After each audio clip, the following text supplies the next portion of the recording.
পাহাড় সম বড় বড় জাহাজগুলো মাল বোঝাই করে সাগরের মধ্যে ভেসে বেড়ায়। এগুলো দিয়ে মালামাল বহন করা যায়, মানুষ এক দেশ থেকে আরেক দেশে যায়। এই জাহাজগুলোরে সাগরের ভেতরে ভাসায় রাখলো কে? এই আয়াতের ভেতরে আল্লাহ তাআলা সূরাত বনী ইসরাঈলের এই চমৎকার আয়াতের ভেতরে আল্লাহ তাআলা বেসিক্যালি মানব জাতির প্রতি তার 4টি স্পেশাল অনুগ্রহের কথা বলেছেন। কয়টি? দুইটা বলে ফেলছি। এক নাম্বার, ওয়ালাকাদ কাররামনা বনী আদম, আমি বনী আদমের সম্মান বাড়াইছি। নাকি মুসলমানদের? নাকি মুসলিমদের? কার সম্মান বাড়িয়েছি? বনী আদমের। তাহলে human dignity, the first part of the verse talks about the human dignity. দুই নাম্বার অংশ আল্লাহ তাআলা বলেন ওয়া হামালনাহুম ফিল বাররি ওয়াল বাহর, স্থলে এবং সমুদ্রে আমি তাদের জন্য চলাচলের বাহন দিয়েছি। সুবহানাল্লাহ। তার মানে smooth movement on land and sea, জলে এবং স্থলে যাতে আমরা স্মুথলি মুভ করতে পারি আল্লাহ তাআলা দিয়েছেন।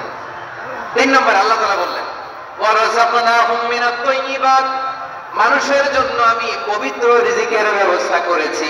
জলে এবং স্থলে যত প্রাণী আছে সবগুলা প্রাণীকে রিজিক দেয় কে? আল্লাহ। আমাদেরকে রিজিক দেয় কে? আল্লাহ। সাগরের মাছগুলোকে, বড় বড় তিমি মাছগুলোরে রিজিক দেয় কে? আল্লাহ।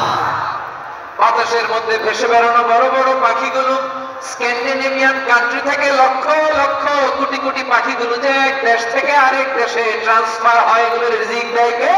আল্লাহ। রব্বুল আলামিন বলেন ওয়া মা মিন দাব্বাতিন ফিল আরদি ইল্লা আলাল্লাহি রিজকুহা ওয়া ইয়ালামু মুস্তাকররাহা ওয়া মুস্তাওদাআহা কুল্লুম ফি কিতাবিন মুবিন। আল্লাহু আকবার। রব্বুল আলামিন বলেন ভূপৃষ্ঠে বিচরণশীল যত প্রাণী আছে সব প্রাণীগুলোকে আমি আল্লাহ আমার নিজের কুদরতে রিজিকের বন্দোবস্ত করি। এই প্রাণীগুলো কোথায় থাকে, কোথায় যায়, সব জায়গায় আমি রিজিক পৌঁছে দেই। রিজিক কেউ দিতে পারে না, রিজিকের মালিক কে? আল্লাহ। রিজিকের মালিক তিনি আল্লাহ। এজন্য আল্লাহ তাআলা বললেন ওয়া রাযাকনাহুম মিনাত তাইয়্যিবাত। এরপরে আল্লাহ বললেন ওয়া ফাদ্দালনাহুম আলা কাসীরিন মিম্মান